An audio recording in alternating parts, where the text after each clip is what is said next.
Hello students, good morning. I am your teacher Dolcy and today is our second lecture from chapter Our Environment and we are on page number 257.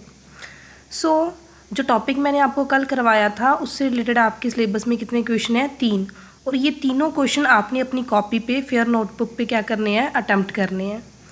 First question is why are some substances biodegradable and some are non-biodegradable? So here you have to define wastes. So first answer is biodegradable wastes are those which can be broken down by biological processes. So you will answer the substances which can be broken down by biological processes are said to be biodegradable, and the substances which are not broken down in this manner by biological processes they are said to be the non biodegradable. So first question हो गया. So now the turn is of second question. The question is give any two ways in which biodegradable substances would affect the environment. मतलब पूछा क्या है, ऐसे कोई दो रास्ते बताओ, दो तरीके बताओ जिसके द्वारा जो बायोडिग्रेडेबल सब्सटेंसेस हैं वो हमारे इन्वायरमेंट को क्या करते हैं? अफेक्ट करते हैं.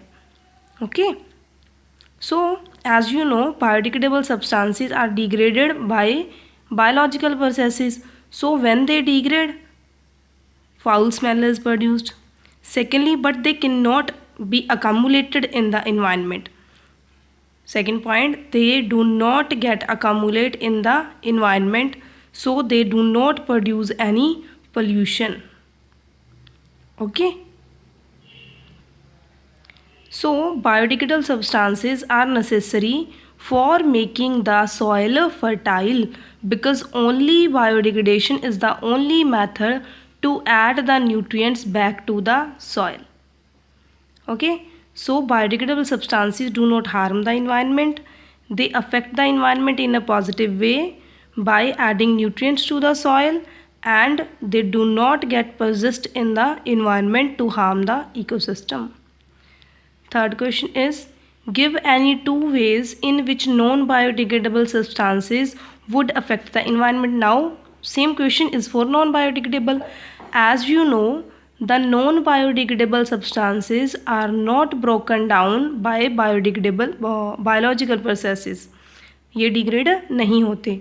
So these substances may be inert, means ये रिएक्ट नहीं करते, and simply they persist in the environment for long time. If some time or some kind of material it exists or persist in environment for long time, अगर कोई waste environment में ज़्यादा समय तक रहती है तो उसे हम क्या बोलते हैं? पोल्यूटेंट. तो उससे क्या होता है? पोल्यूशन, जिसकी वजह से हमारा इन्वायरमेंट क्या होता है? हार्म होता है, और इकोसिस्टम के बाकी मेंबर भी क्या होते हैं? थ्रेटन होते हैं. तो 3 क्वेश्चन थे. पहले में हमने ये बताना था भी कौन से सब्सटेंस बायोडिग्रेडेबल है, कौन से नॉन बायोडिग्रेडेबल, उसकी आप एग्जांपल ऐड कर सकते हो. सेकंड क्वेश्चन में ये बताना है कि बायोडिग्रेडेबल सब्सटेंसेस इन्वायरमेंट को कैसे अफेक्ट करते हैं, और थर्ड में ये बताना है कि नॉन बायोडिग्रेडेबल सब्सटेंसेस इन्वायरमेंट को कैसे अफेक्ट करते हैं.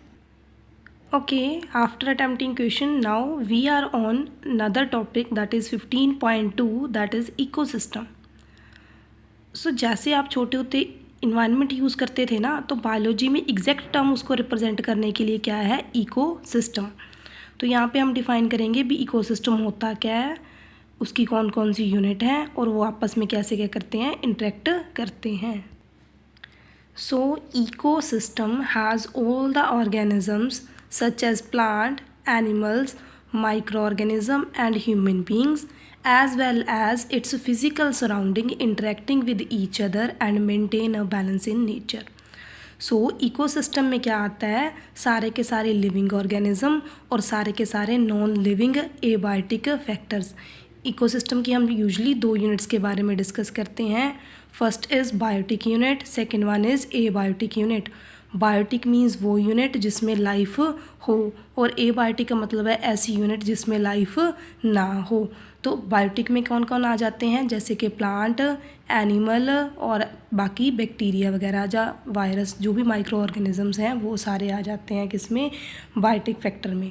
और जो एबायोटिक फैक्टर है उसमें क्या आते हैं, सारे के सारे एबायोटिक फैक्टर्स, जैसे कि हवा, पानी और सॉइल। ठीक है, जब ये एबायोटिक और बायोटिक फैक्टर एक दूसरे से, और मतलब इन सेंस भी बायोटिक को भी अफेक्ट करते हैं, और एबायोटिक भी, और एबायोटिक बायोटिक को भी अफेक्ट करते हैं, और बायोटिक एबायोटिक को भी, मतलब हर तरह का फैक्टर दूसरे फैक्टर को क्या करता है, अफेक्ट करता है। और जब उनमें एक कंप्लीट बैलेंस प्रेजेंट होता है तब उस यूनिट को क्या बोलते हैं, ecosystem.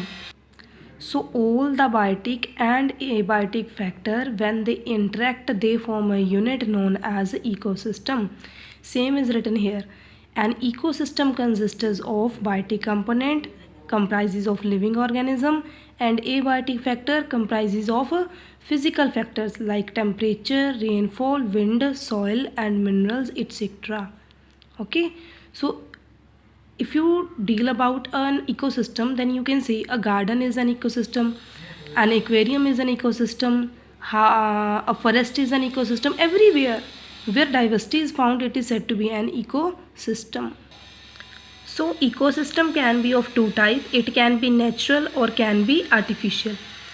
Any kind of ecosystem which exists in nature by itself, like gardens, like forest, etc.